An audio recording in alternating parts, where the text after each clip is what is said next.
Salve tchutchucos, tchutchucas, tudo bom com vocês? Professor Augusto falando, trazendo aqui mais um conteúdo de história geral.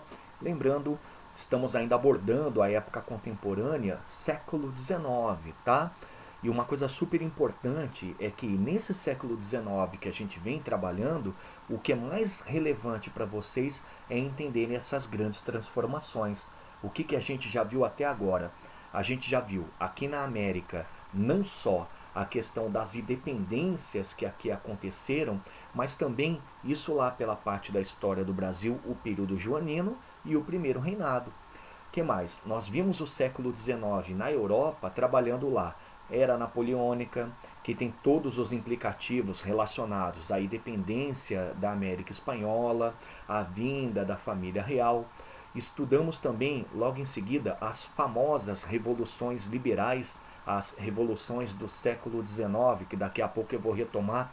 Lembra? Revoluções de 30 e 48. E vimos mais recentemente, quando se fala do século XIX, a segunda revolução industrial. Prof, mas e a primeira? Não, sim, a primeira porque termina no século XIX, mas a grande revolução industrial desse período é a segunda. Tá certo? A aula de hoje é uma aula das mais importantes quando se fala desse período, por quê? Porque a gente vai trabalhar as famosas unificações do século XIX, também chamadas de unificações tardias.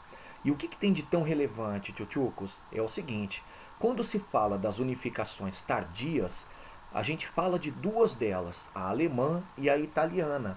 E o significativo é que essas unificações consolidam a criação dos estados nacionais, coisa que vocês estudaram lá atrás, lá na Baixa Idade Média, lembra? Quando a gente fala que é o momento da ruína do sistema feudal e o advento do sistema capitalista, e impacta também até nas relações políticas, porque lá nesse momento você vai ter a centralização política. Com essa centralização política e, consequentemente, lógico, o fortalecimento do poder real, tivemos o surgimento das primeiras nações na Europa, como a França, a Inglaterra, o Sacro Império Romano Germânico, a Espanha, Portugal, tá? Então esse processo ele só se consolida de fato aqui no século XIX. Então não à toa essas unificações são chamadas tardias por isso, tá legal? Porém, tchutchucos, uma coisa super relevante para vocês guardarem sobre esse assunto, e para qualquer ponto da história isso é sempre relevante, é observar o contexto, tá? Então, vem cá, acompanha comigo, porque o contexto são assuntos que vocês já conhecem, vocês já estudaram. Olha só o primeiro. O primeiro contexto que a gente tem que usar para falar dessas unificações tardias, as unificações da Itália e da Alemanha, é o conservadorismo do Congresso de Viena. Vamos lembrar? Então vem cá. Congresso de Viena, o primeiro ponto para vocês lembrarem é que ele foi criado logo após a derrota do Napoleão e estabeleceu três coisas fundamentais para vocês entenderem esse conservadorismo. O primeiro ponto, o retorno dos absolutismos.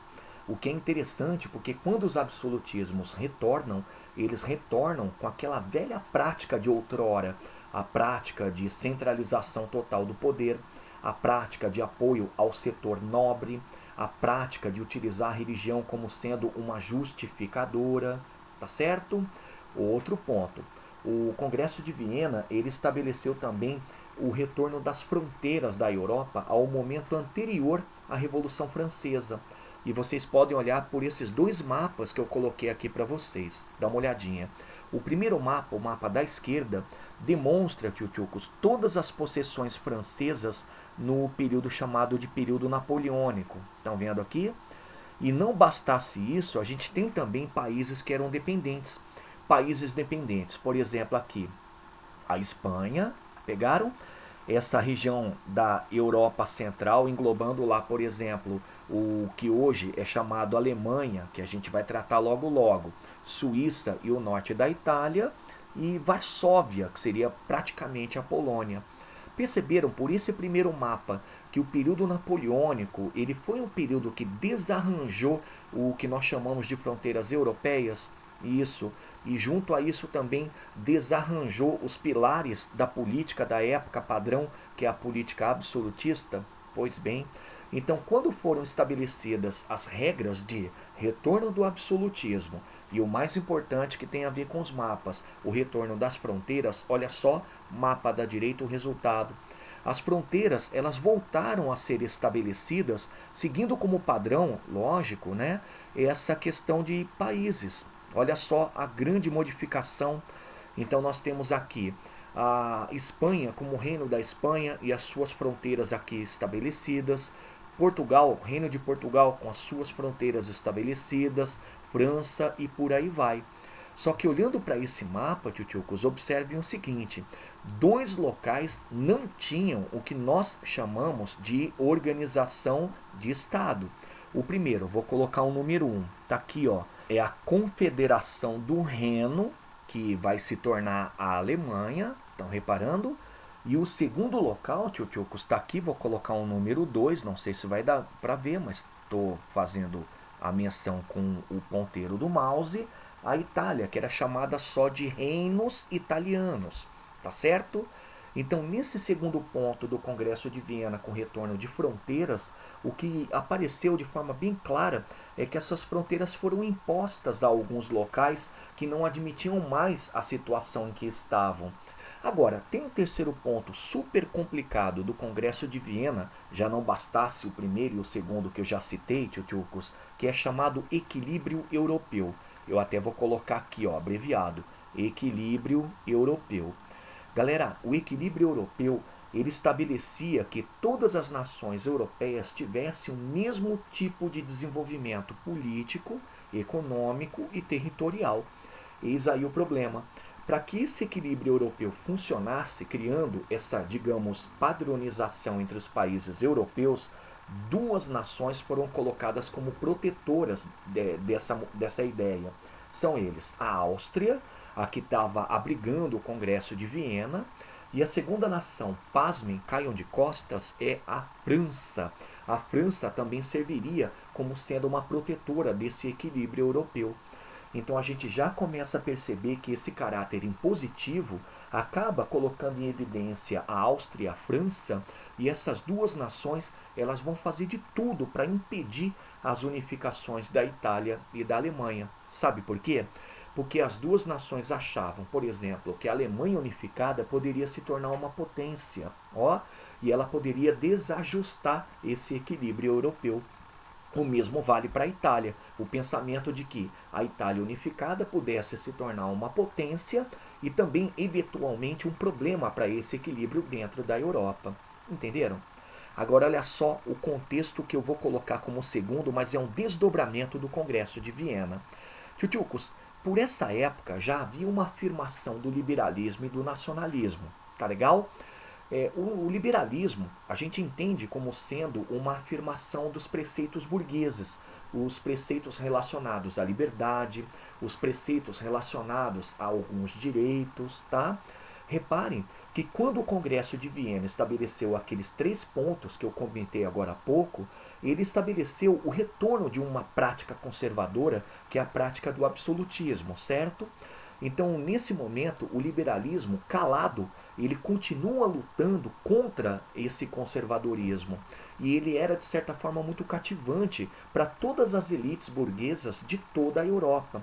Afinal de contas, o modelo absolutista não era interessante para a burguesia. Então, a gente vai ter uma afirmação do liberalismo como continuação da luta por esses direitos e, ao mesmo tempo, por essas liberdades. Tá legal?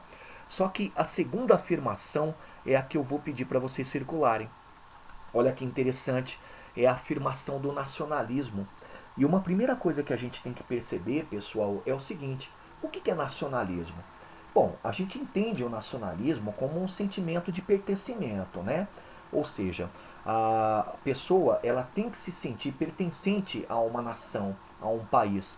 Mas vocês perceberam que eu citei agora há pouco que dois locais não eram países? Isso, a Confederação do Reino e os reinos italianos, ou estados italianos. Mas o mais interessante é o seguinte: o nacionalismo ele também pode ser entendido também como uma comunidade que se organiza em termos sociais, políticos e culturais dentro de um local que de certa maneira respira as mesmas ideias, tá? Então, o que é interessante é que nós possamos compreender que o nacionalismo é quando você tem uma nação em que as pessoas dentro compartilham os mesmos ideais de passado histórico, a mesma língua, a mesma religião e costumes diversos. Entenderam? Então, por essa época, por que o nacionalismo começou a se tornar um movimento que estava se afirmando? Porque esses movimentos relacionados ao nacionalismo, eles vão surgir onde não havia nação, onde não havia um pessoal que concordasse com o governo que estava lá, porque esse governo talvez não o representasse, tá?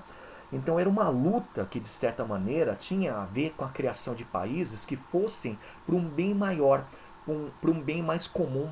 Lembrando, sempre defendendo a ideia de essa questão de passado comum, língua que todos pudessem compartilhar, religião, costume, tá bom? Então a afirmação do nacionalismo era uma reação ao Congresso de Viena. Era uma reação, por exemplo, às fronteiras que foram reestabelecidas de acordo com os critérios das pessoas que participaram do Congresso. Era uma reação ao equilíbrio europeu, evidenciando a França e a Áustria como policiadora do equilíbrio. Tá joia? E por último, pessoal, o contexto também que pode ser um desdobramento do Congresso de Viena. Essa é uma era, tchutchucos, de revoluções. Nós trabalhamos as famosas revoluções de 30 e 48. Revoluções essas, tchutchucos, que começaram sempre na França, lógico, né? Se espalharam por todo o continente europeu e até chegaram a atravessar o Atlântico, chegaram aqui no Brasil, mas de certa maneira potencializavam esse sentimento de liberalismo, de nacionalismo, também do socialismo, né? Mas a gente vai fazer a ligação com o segundo contexto, liberalismo e nacionalismo, porque as revoluções liberais de 30 e 48 exploraram muito isso. Como assim? Bom, lembra lá, as duas revoluções elas foram contra o absolutismo, não foram? Isso. Então, se foram contra o absolutismo, eram adeptas do liberalismo e tinham a simpatia e a participação de burgueses, entenderam? As duas revoluções, quando foram se espalhando pelo continente europeu, chegaram lá, por exemplo, na Itália e na Alemanha e ativaram essa luta pela questão nacional, essa luta pela criação de país, né? País no caso Itália e país no caso Alemanha, entenderam? Então, as revoluções liberais, elas fazem parte desse contexto porque alimentaram mais ainda o sonho de nacionalidade. Beleza? Então tá aí, esse é o grande contexto. Então entendam que as unificações do século XIX, as unificações tardias, ou o surgimento da Itália e da Alemanha, se inserem dentro desse problema que é uma Europa muito ligada ao conservadorismo do Congresso de Viena, uma Europa que já estava de novo respirando e tentando afirmar o liberalismo e o nacionalismo, e uma Europa revoltosa com as revoluções liberais. Beleza? Então vai lá para a primeira unificação, a fabulosa unificação alemã. Pois bem, tchutchucos, então nessa semana a gente vai trabalhar tão somente a unificação alemã, tá certo? Na aula de hoje eu trabalho a primeira parte, basicamente abordando a Alemanha pré-unificação, o esboço, a tentativa de unificação, os interessados e a influência. E na segunda aula a gente vai trabalhar a liderança do processo de unificação, muito importante, tem a ver com Otto von Bismarck, o processo e as consequências, tá? Então, bora lá para a primeira aula e a primeira coisa que a gente tem que reparar é o tempo de duração. O tempo de duração da unificação alemã foi um tempo curto, pessoal, começando em 1862, quando o rei da Prússia, o Kaiser Guilherme I, assume o trono e coloca em prática esse velho sonho da unificação alemã. O que é interessante desse Kaiser? É que ele vai se utilizar sim do nacionalismo, ele vai se utilizar de apoiadores, mas sobretudo ele vai colocar para comandar todo o processo um cara chamado Otto von Bismarck, que tinha como grande meta a guerra, ou as guerras, para que a unificação saísse, tá? E terminou em 1871, quando a Alemanha, olha o nome, já falei, a Alemanha vence a França numa batalha chamada Batalha de Sedan, pondo fim a um grande conflito que é a Guerra Franco-Prussiana. Inclusive, na segunda aula, eu vou falar para vocês sobre essa guerra e contar que em grande parte a vitória da Alemanha e consequentemente a sua unificação é um dos responsáveis pela Primeira Guerra Mundial. Tá certo? Então, nesse tempo de 9 anos, é o tempo que a gente fala de curta duração em que nasce a Alemanha como país. Mas atenção, e como que ela era antes da unificação? Vem cá, o primeiro grande dado que a gente tem que observar é que a Alemanha, antes da unificação, era chamada de Confederação Germânica, que nada mais foi do que uma mudança de nome feito pelo Congresso de Viena ao que o Napoleão Bonaparte já havia feito durante aquela época de conquistas. É o seguinte, vamos relembrar. O Napoleão, durante a era napoleônica, ele foi senhor da Europa, não é? Uau! Territórios eram invadidos, os reis eram destronados, e o que aconteceu quando ele invadiu o Sacro Império Romano Germânico é que ele manteve a fragmentação e deu um nome para essa região toda, é Confederação do Reno. Tá legal? O que o Congresso de Viena faz? Mantém essa fragmentação e muda o nome para Confederação Germânica. Por quê? Porque seriam estados autônomos ali, todos organizados em cima do controle da Áustria, tá certo? Vamos olhar o mapa para vocês entenderem o que era essa Confederação Germânica? Então, olha só, eis aí a Confederação. Tchutchukos era uma confederação formada por 39 estados alemães, tá? Ou, o que na época era dito, 39 estados autônomos. E de todos os estados, o que se destacava, tchutchucos, é a Prússia. Estão vendo aqui no norte? Território enorme, né? Território, inclusive, que a gente chama de bipartido, mas enfim, era um dos reinos. O que ele tem de interessante, esse território chamado Prússia, ou o reino da Prússia? Ele era o mais desenvolvido, e quando eu falo de mais desenvolvido, eu falo do desenvolvimento tanto econômico quanto militar. Mas, sobretudo, era um reino que, pela sua extensão, estão vendo? Grande, né? Ele comandava, de certa forma, uma área estratégica, uma área que era o pressuposto básico para que tudo desse certo na unificação. Tá legal? Então, eis aí no mapa para vocês, tchutchucos, a Confederação Germânica, a evolução da Confederação do Reno. É tudo isso aqui, tá? 39 estados organizados dentro de um esquema chamado confederação. Beleza? Então volta lá, vamos continuar. E nessa continuação, tchutchucos, uma coisa super importante é trabalhar mergulhando na Confederação Germânica, como é que ela funcionava. Atenção! Primeiro ponto, já destacado quando eu mostrei o mapa para vocês, é que ela era fragmentada politicamente falando. Como eu disse, eram 39 Alemanhas ou 39 estados autônomos dentro de um mesmo local, cada qual com o seu rei e cada qual com a sua dinâmica jurídica e legislativa. Bacana? Segundo ponto, é uma confederação, já comentei, vou reforçar, o domínio era austríaco. A Áustria, para vocês terem uma ideia, ela era responsável por fazer todo o controle político dessa região. É como se ela fosse uma mandatária. E lógico, né? Ela presidia a Confederação Germânica, sempre proibindo qualquer tipo de unificação. Beleza? Só que existe um segundo domínio, e a apostila não comenta, vocês vão circular, que é o domínio da Dinamarca. A Dinamarca dominava dois territóriozinhos que ficavam no norte dessa confederação. Eram dois ducados, um ducado chamado Holstein e o outro chamado Schleswig.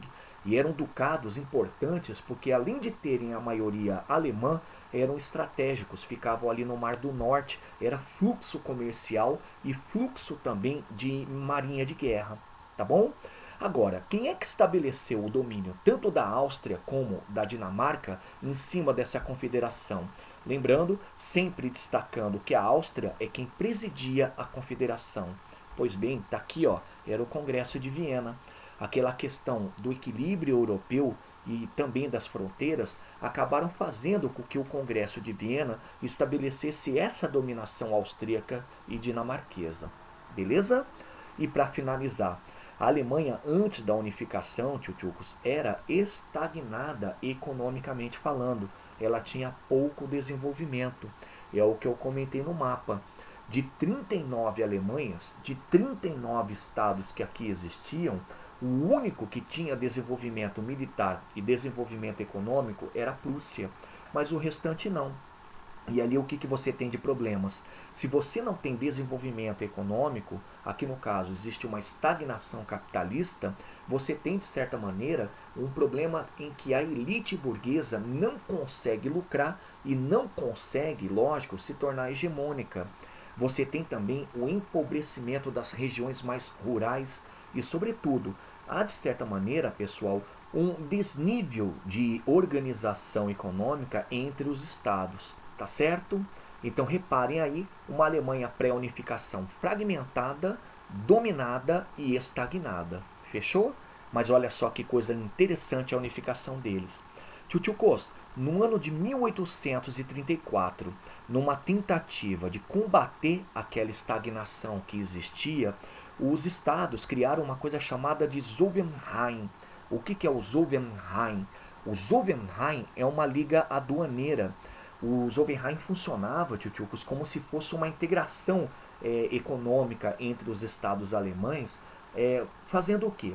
Abolindo as tarifas, facilitando importações e exportações entre eles, bacana, e ao mesmo tempo favorecendo também o desenvolvimento integrado entre os estados autônomos. E olha só que coisa belíssima, a criação partiu da Prússia, tanto é que ela era a responsável por coordenar o Zollverein a partir de uma câmara chamada Câmara de Representantes. Calma, não é uma câmara legislativa, é uma câmara comercial. Entenderam? Então foi criado um bloco econômico e nesse bloco econômico a Prússia fazia a liderança. Muitos devem estar se perguntando, mas e a Áustria? E a Dinamarca? E aí que está o detalhe legal. As duas não foram convidadas a participar do Zollverein. A Prússia, quando mais tarde percebeu que a Áustria estava ficando incomodada, convidou e a Áustria participava, mas de forma muito afastada. Tá certo? Então qual a importância do Zollverein? A importância, tchutchucos, é que isso fez a economia da região bombar. A região mais ao norte, principalmente a Prússia, se industrializava muito rapidamente. As demais regiões elas começaram a se integrar de certa maneira, comprando e vendendo produtos, algumas delas inclusive até financiando o crescimento do fluxo de mercadorias. Então o Zollverein ele foi muito importante porque fortaleceu economicamente a confederação e, sobretudo, o local que vocês têm que separar, a Prússia. Tá certo? Aí é que vem o detalhe. Tchutchukos. Então, a partir de 1834, a impressão que nós temos é que a Alemanha estava unificada economicamente, né? Pois bem, mas não havia a unificação territorial, política, mas houve uma primeira tentativa. A primeira tentativa, tchutchucos, aconteceu exatamente como desdobramento da Revolução de 1848. Lembra? Aquela que começou na França, ela destronou o rei da época, que é o Luís Felipe, ela teve um grande apelo liberal, socialista, até nacionalista. Aqui na Alemanha, o eco, o reflexo dessa Revolução de 48 foi um reflexo nacionalista. Como foi processado? Foi processado a partir de um conjunto de revoltas no sul da Confederação. E por que essas revoltas aconteciam? Elas aconteciam porque liberais que estavam conduzindo essas revoltas entendiam que tinha que haver uma unificação política para um desenvolvimento maior da confederação. Então, para isso, foi criado um parlamento chamado Parlamento de Frankfurt. Olha que loucura! Tchutchukos, o Parlamento de Frankfurt, ele foi, na verdade, a criação de um órgão legislativo comum entre os estados germânicos e uma primeira tentativa real de fazer a unificação. Só que o mais interessante foi o que aconteceu depois. Formou-se o parlamento de Frankfurt e colocaram para comandar o parlamento e consecutivamente a pretensa unificação o Kaiser da época, que era o Frederico Guilherme. Olha que doido, e a coisa não funcionou. Olha por quê. O desfecho foi que o Frederico Guilherme ele não aceitou se tornar o organizador da unificação, o Kaiser de todo o território germânico. Até porque ele percebeu que o parlamento ele era liberal, ele vai enfraquecer o seu poder e ao mesmo tempo vai ativar a raiva da Áustria e da Santa Aliança. Mas, prof, o que é a Santa Aliança? Meninos, meninas, volta lá também no Congresso de Viena e lembra que durante o Congresso foi criado um pacto militar entre todas as nações absolutistas e esse pacto militar ele serviria para coibir qualquer revolta de caráter liberal, unificador ou separatista. Então, o medo do Frederico Guilherme é de que, levando adiante a assumir o trono dessa confederação germânica, pudesse gerar a invasão por parte das tropas da Santa Aliança. E na verdade aconteceu, porque as tropas perceberam, tchutchucos, que mesmo com a recusa do Frederico Guilherme, a criação do parlamento e o caráter liberal do movimento era uma ameaça. Então as tropas foram enviadas para lá e abafaram essa primeira tentativa. Tá certo? Olha a parte mística, pessoal. A parte mística é que o movimento não funcionou, né? Essa primeira tentativa de unificação não funcionou, mas o sonho continuava. Porque a partir dessa primeira tentativa, algumas influências começaram a nortear o que lá em 1862 vai ser o início da unificação. A primeira delas é o nacionalismo. Uau! E o nacionalismo que estava muito expresso no Zollverein, na Liga Aduaneira. O que vocês têm que entender, tchutchucos, é que nessa época, o que o Zollverein representava? O Zollverein, ele representava a união entre os alemães.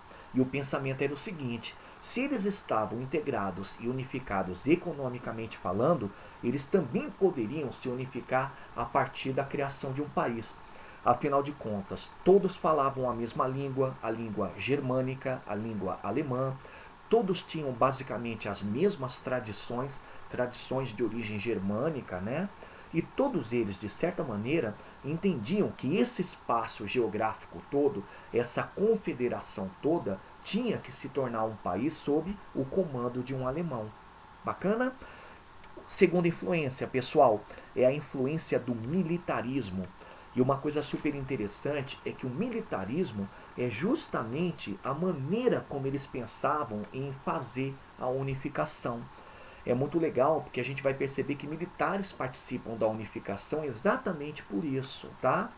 E a última influência é a influência do liberalismo político, que estava muito ligado ao militarismo, porque entendia que, olha só que coisa meio paradoxal, a liberdade em relação à dominação austríaca e dinamarquesa só poderia ser obtida com o apoio dos militares, com o uso da força, tá certo? Então essas três influências, elas começaram a trabalhar lado a lado a partir de 1848 para se tornarem os grandes elementos da unificação. Mas olha só, vamos até dar uma separada. Com essas influências, quem passaram a se interessar pela unificação?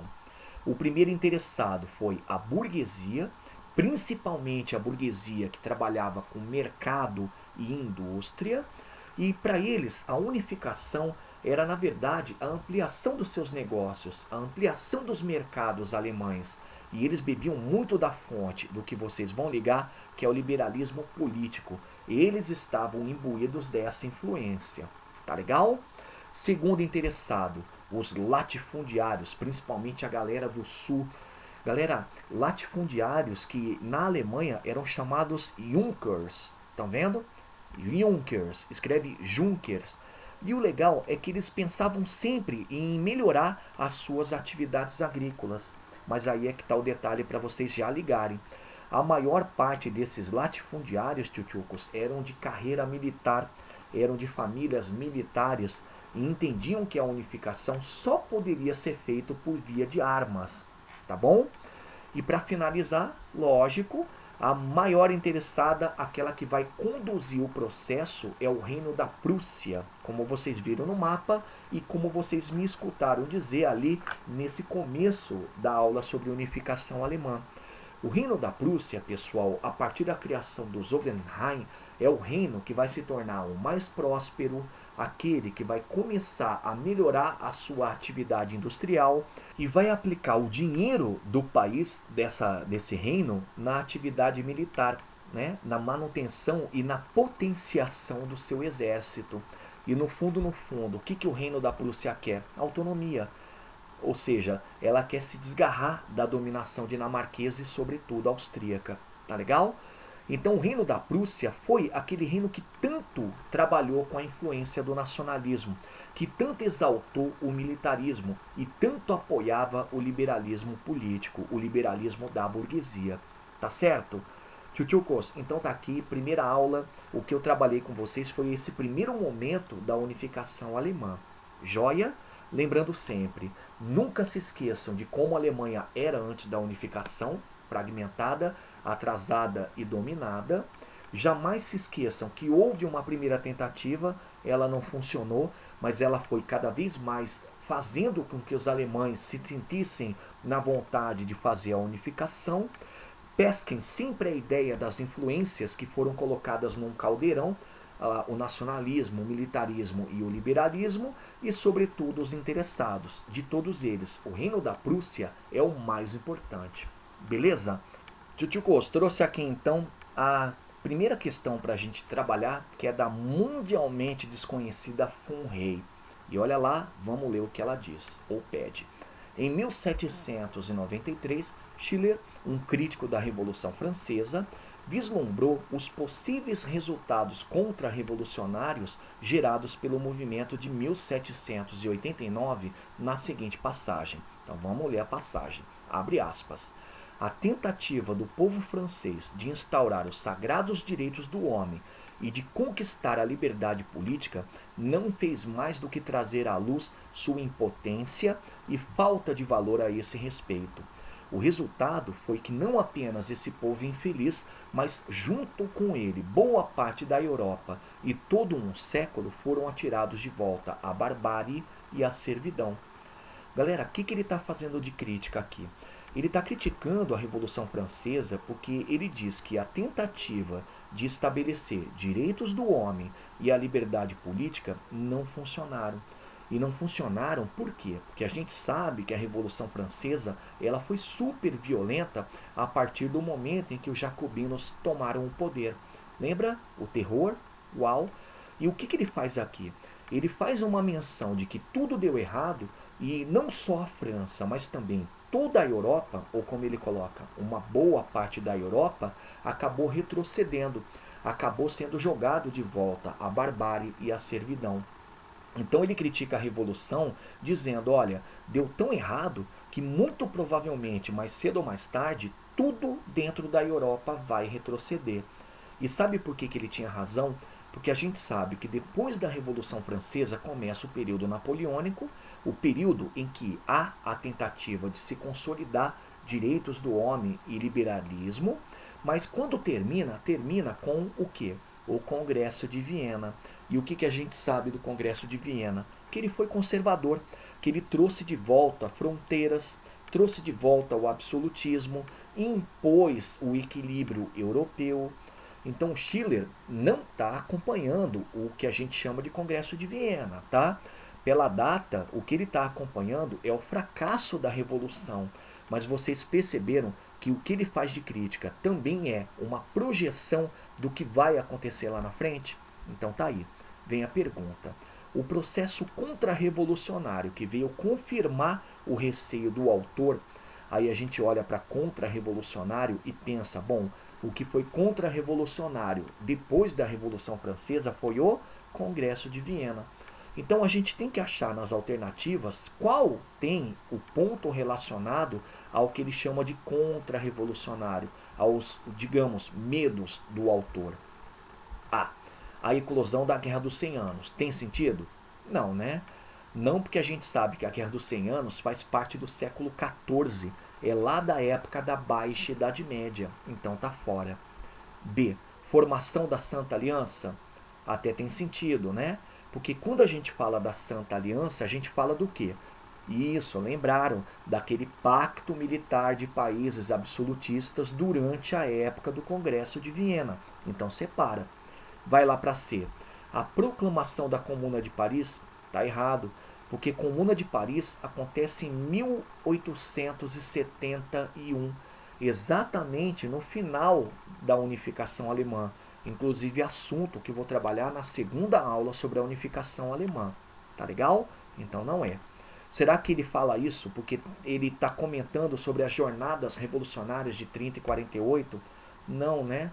Galera, não, porque a gente sabe que as revoluções de 30 e 48 foram liberais, não foram contra-revolucionários, não foram conservadores. Beleza? E aí? O estabelecimento do Comitê da Salvação. Esse pior ainda, porque para quem está estudando, está sabendo que Comitê da Salvação era um dos dispositivos da época do terror. É lá da época da Revolução Francesa. Então, na verdade, a alternativa correta só pode ser a B de Bacalhau. É a alternativa que está mencionando que o que ele estava vislumbrando era um conservadorismo. E o conservadorismo apareceu lá no Congresso de Viena e o exemplo é a Santa Aliança. Entenderam? Viram a FUNREI? Então vamos pegar uma tradicional. Está aqui, ó, a popular, a famosa, a inesquecível FUVEST, pessoal. E olha só que tijolada. As revoluções de 1848 na Europa, opa, aí tem que lembrar do que eu comentei no começo da aula e lembrar também o que eu trabalhei lá nas revoluções de 48. Eu tenho certeza que alguns aqui assistiram a aula, né? Então pensa lá, revoluções de 1848 começaram na França, aconteceram durante o reinado de Luís Filipe, e quando aconteceram por reação à ideia de centralização política que ele estava estabelecendo. Mas ao mesmo tempo aconteceram como uma tentativa de modificar a sociedade. É por isso que ela teve sim a aparição dos socialistas. Aconteceu porque tinha a ver também com a vontade de se estabelecer a liberdade econômica. É lógico, também a política em contraposição ao centralismo da política dele. Mas o mais interessante é que essa Revolução de 48 acabou se transformando no plural revoluções. Por quê? Porque se espalhou pela Europa e em diversos locais ela também assumiu a condição de ser nacionalista, uau, e também, tchutchucos, isso é o que é o mais interessante, separatista. Então as revoluções de 48, elas foram liberais, elas foram sociais, elas foram nacionalistas, elas foram separatistas. Então, com tudo isso, olha lá para A. Revolução ou revoluções de 48 na Europa tentaram impor o retorno do absolutismo, anulando as conquistas da Revolução Francesa? Lógico que não. Elas foram revoluções liberais. Vai lá para B. Foram marcadas pelo caráter nacionalista e liberal, incluindo propostas socialistas. Ah, prof, é essa, né? Não sei. Vamos olhar a C? Separa a B por enquanto, coloca no coração, vai para C. Provocaram a união das tropas de Bismarck e Napoleão III para destruir o governo revolucionário. Galera, por enquanto para vocês está errado a palavra destruir, porque as revoluções eram revolucionárias, né? Lá na segunda aula vocês vão aprender comigo que Bismarck, que foi o artífice da unificação alemã, era contra Napoleão III. Não houve unificação, tanto é que houve até uma guerra entre os dois locais, a Guerra Franco-Prussiana, né? Então essa está errada. Vai lá para D. Conduziram Luís Filipe ao trono da França e deram origem à Bélgica como Estado independente. Tem dois erros, para quem acompanhou as aulas sobre revoluções liberais, sobretudo a de 48, pegou. Tiraram o Luís Filipe do trono, primeiro erro, e não deu origem à Bélgica como Estado independente. A Bélgica tentou, tá legal? Ela vai conseguir logo depois. E aí, foram vitoriosas e completaram as unificações nacionais na Itália e na Alemanha. Já está errado, completaram. Até porque vocês acompanharam a minha aula agora há pouco e pegaram que a data final para a unificação da Alemanha é 1871, não 48. Então, realmente, a alternativa correta B de bacalhau. Tá legal? Então, vem cá, minha despedida é de praxe, sempre. Tchutchucos, primeira tarefa para vocês. Leiam sobre esse assunto na apostila, tá? Ali vocês têm informações muito importantes para vocês fixarem. Em seguida, pessoal, vão lá para a página 644 e abram na seção Start e resolvam as questões 1, 2 e 3. Tá legal? Terminou? Vai para Praticando, página 656 e resolva a uma única questão, questão 4. E galera, não precisa fotografar e me mandar, tá? Só façam as tarefas, tá joia? Então, aquele abraço, bons estudos e até a próxima.